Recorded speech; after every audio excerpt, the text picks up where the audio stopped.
Vanna, otherwise Dumpster Fire. You're reading FNAF today, The Silver Eyes. Chapter 1. He sees me. Charlie dropped to her hands and knees. She was wedged behind a row of arcade games cramped in the crawl space between the consoles and the wall, tangled electrical cords and useless plugs strewn beneath her. She was cornered. The only way out was past the thing, and she wasn't fast enough to make it. She could see him stalking back and forth, catching flickers of movement through the gaps between the games. There was scarcely enough room to move, but she tried to crawl backward. Her foot caught on a cord. She stopped, contorting herself to carefully dislodge it. She heard the clash of metal on metal, and the farthest console rocked back against the wall. He hit it again, shattering the display, then attacked the next, crashing against them. Almost rhythmically, tearing through the machinery, coming closer. I have to get out. I have to. The panicked thought was of no help. There was no way out. Her arm ached, and she wanted to sob aloud. Blood soaked through the tattered bandage, and it seemed as though she could feel it draining out of her. The console, a few feet away, crashed against the wall, and Charlie flinched. He was getting closer. She could hear the grinding of gears and the flickering of servos, ever louder. Eyes closed, she could still see the way he looked at her, see the matted fur and the exposed metal beneath the synthetic flesh. Suddenly, the console in front of her was wrenched away. It toppled over, thrown down like a toy. The power cords beneath her hands and knees were yanked away, and Charlie slipped, almost falling. She caught herself and looked up just in time to see the downward swing of a hook. Welcome to Hurricane, Utah. Charlie smiled wearily at the sign and kept driving. The world didn't look any different from one side of the sign to the other, but she felt a nervous anticipation as she passed it. She didn't recognize anything. Then again, she hadn't really expected to. Not this far at the edge of town, where it was all highway and empty space. She wondered what the others would look like, who they were now. 10 years ago, they'd been best friends, and then it happened. Everything ended, at least for Charlie. She hadn't seen any of them since she was 7 years old. They had written all the time as kids, especially Marla, who wrote like she talked, fast and incoherent. But as they got older, they had grown apart. The letters had grown fewer and further between, and the conversations leading up to this trip had been perfunctory and full of awkward pauses. Charlie repeated their names as though to reassure herself that she still remembered them. Marla, Jessica, Lamar, Carlton, John, and Michael. Michael was the reason for this trip after all. It was 10 years since he died, 10 years since it happened, and now his parents wanted them all together for the dedication ceremony. They wanted all his old friends there when they announced the scholarship they were creating in his name. Charlie knew it was a good thing to do, but the gathering still felt slightly macabre. I don't know, man. I don't fucking know. She shivered and turned down the air conditioning, even though she knew it was not the cold. As she drove into the town center, Charlie began to recognize things. A few stores and the movie theater, which was now advertising the summer's blockbuster hit. She felt a brief moment of surprise, then smiled at herself. What did you expect? That the whole place would be unchanged? A monument to the moment of your departure, frozen forever in July 1985. Well, that was exactly what she had expected. She looked at her watch, still a few hours to kill before they all met up.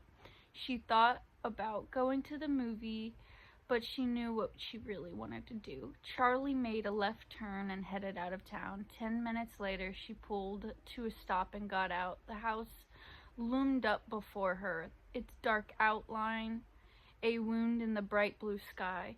Charlie leaned back against the car, slightly dizzy. She took a moment to steady herself with deep breaths. She had known it would be here, an illicit look through her aunt's bank books a few years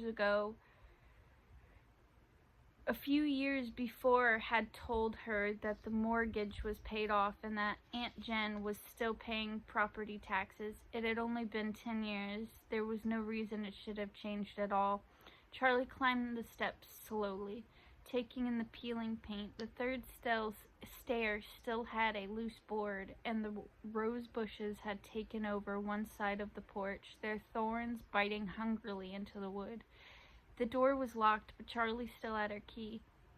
She never actually used it, as she took it from around her neck and slid it into the lock. She remembered her father putting its chain around her neck in case you ever need it. Well, she needed it now. The door opened easily, and Charlie looked around. She didn't remember much about the first couple of years here. She had been only 3 years old, and all the memories had faded together in a blur of a child's grief and loss, of not understanding why her mother had to go away, clinging to her father every moment, not trusting the world around her unless he was there, unless she was holding tightly to him, burying herself in his flannel and the smell of grease and hot oil in him. The stairs stretched straight up in front of her, but she did not move directly to them. Instead, she went into the living room, where all the furniture was still in place. She had not really noticed it as a child, but the house was a little too large for the furniture they had. Things were spread out too widely in order to fill the space. The coffee table was too far from the couch to reach. The easy chair was too far across the room to carry on conversation. There was a dark stain in the wooden floorboards near the center of the room. Charlie stepped around it quickly and went to the kitchen, where the cupboards held only a few pots, pans, and dishes. Charlie never felt a lack of anything as a child, but it seemed now that the unnecessary enormity of the house was a sort of apology, the attempt of a man who had lost so much to give his daughter what he could. He had always had a way of overdoing whatever he did. The last time she was here, the house had been dark and everything felt wrong. She was carried up the stairs to her bedroom, although she was 7 years old and could have gone quicker on her own 2 feet, but Aunt Jen had stopped on the front porch, picked her up, and carried her, shielding her face as though she were a baby in the glaring sun. In her room, Aunt Jen set Charlie down and closed the bedroom door behind them. She told her to pack her suitcase, and Charlie had cried, because all her things could never fit into that small case. "We can come back for the rest later," Aunt Jen said, her impatience leaking through as Charlie hovered indecisively at her dresser, trying to decide which t-shirts to bring along. They had never come back for the rest. Charlie mounted the stairs, heading to her old bedroom. The door was partially cracked, and as she opened it, she had a giddy feeling of displacement, as though her younger self might be sitting there among her toys, might look up and ask Charlie, "Who are you?" Charlie went in. Like the rest of the house, her bedroom was untouched. The walls were pale and pink, and the ceiling, which sloped dramatically on one side to follow the line of the roof, was painted to match. Her old bed still stood against the wall beneath a large window. The mattress was still intact, though the sheets were gone. The window was cracked slightly open, and the rotting lace curtains wavered in the gentle breeze from outside. There was a dark water stain in the paint beneath the window, where the weather had gotten in over the years, betraying the house's neglect. Charlie climbed onto the bed and forced the window shut. It obeyed with a screech, and Charlie stepped back and turned her attention to the rest of the room, to her father's creations. Their first night in the house, Charlie had been afraid to sleep alone. She did not remember the night, but her father had told her about it often. Often that the story had taken on the quality of memory. She sat up and wailed until her father came to find her, until he scooped her up and held her and promised her he would make sure she would never be alone again. The next morning he took her by the hand and led her to the garage, where he set to work keeping that promise.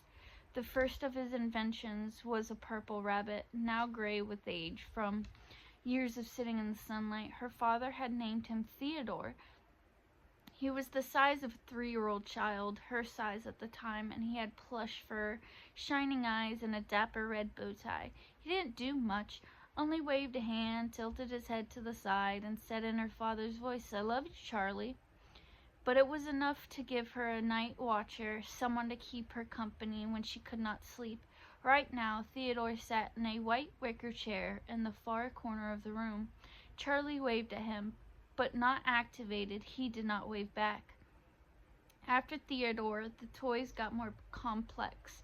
Some worked and some did not. You see, some seemed to have permanent glitches, while others simply did not appeal to Charlie's childish imagination. She knew her father took those back to his workshop and recycled them for parts, though she did not like to watch them be dismantled. But the ones that were kept, those she loved, they were here now, looking at her expectantly, smiling. Charlie pushed a button beside her bed. It gave way stiffly, but nothing happened. She pushed it again, holding it down longer, and this time across the room, and with the weary creak of metal on metal, the unicorn began to move. The unicorn, Charlie had named him Stanley for some reason she could no longer remember, was made of metal, and it had been painted glossy white. He trundled around the room on a circular track, bobbing his head stiffly up and down. The track squeaked as Stanley rounded the corner and came up to a stop beside the bed. Charlie knelt beside him onto the floor and patted his flank. His glossy paint was chipped and peeling, and his face had given over to rust. His eyes were lively, gazing out of the decay. "You need a new coat of paint, Stanley," Charlie said. The unicorn stared ahead, unresponsive. At the foot of the bed there was a wheel, made of patched-together metal. It had always reminded her of something she might find on a submarine. Charlie turned it. It stuck for a moment, then gave away, rotating as it always did, and across the room the smallest closet door swung open. Out sailed Ella on her track, a child-sized doll bearing a teacup and a saucer.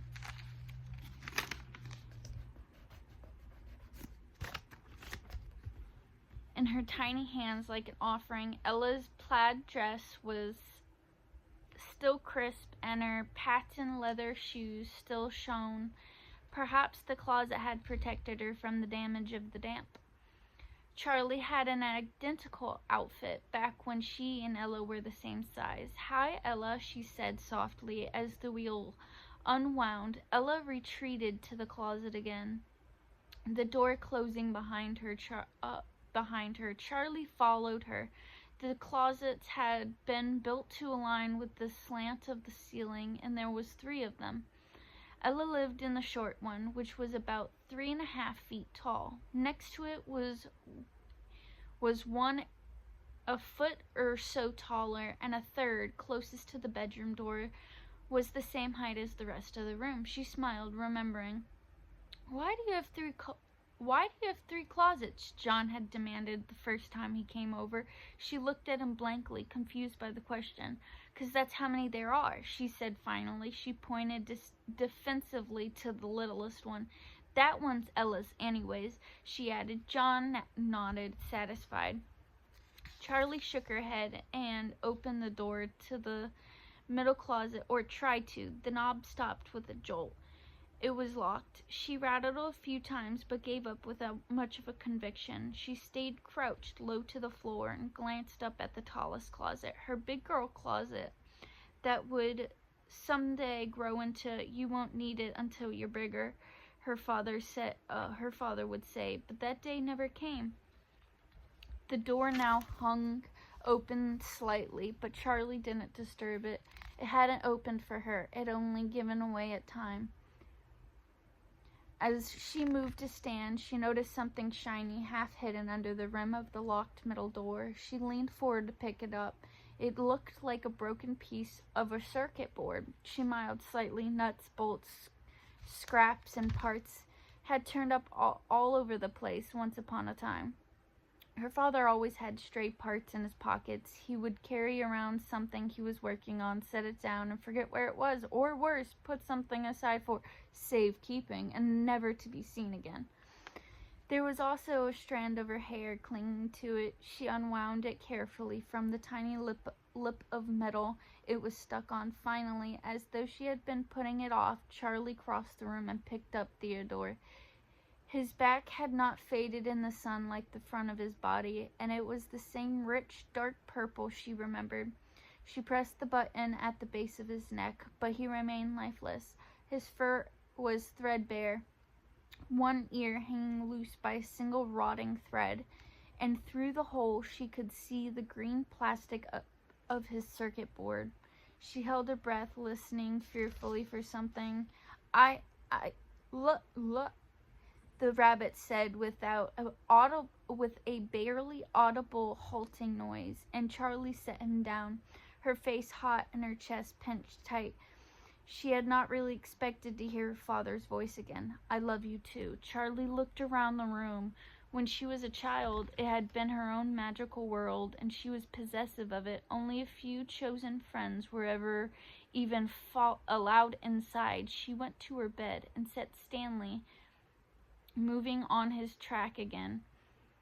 She left, closing the door behind her before the little unicorn came to a halt. She went out the back door to the driveway and stopped in front of the garage that had been her father's workshop. Half buried in the gravel a few feet away was a piece of metal, and Charlie went to pick it up. It was jointed in the middle, and she held it in her hands, smiling a little as she bent it back and forth. An elbow joint, she thought. I wonder who that was going to belong to. She had stood in this exact spot many times before. She closed her eyes and the memory overwhelmed her. She was a little girl again, sitting on the floor of her father's workshop, playing with scraps of metal and wood as though they were toy blocks, trying to build a tower with uneven pieces. The shop was hot and she was sweaty, grime sticking to her legs as she sat in her shorts and sneakers. She could almost smell the sharp, metallic odor of the soldering iron. Her father was nearby, never out of sight, working on Stanley the unicorn. Stanley was still unfinished, one side white and shining and friendly, with a gleaming brown eye that seemed almost to see. The other half of the toy's face was exposed circuit boards and metal parts. Charlie's father looked at her and smiled, and she smiled back. Beloved, in a darkened corner behind her father, barely visible, hung a jumble of metal limbs, a twisted skeleton with burning silver eyes. Every once in a while, it gave an uncanny twitch. Charlie tried to never look at it, but as her father worked, as she played with her makeshift toys, her eye was drawn back to it again and again. The limbs, contorted, seemed almost mocking the thing, ghastly gesture, and yet there was something about it that suggested enormous pain.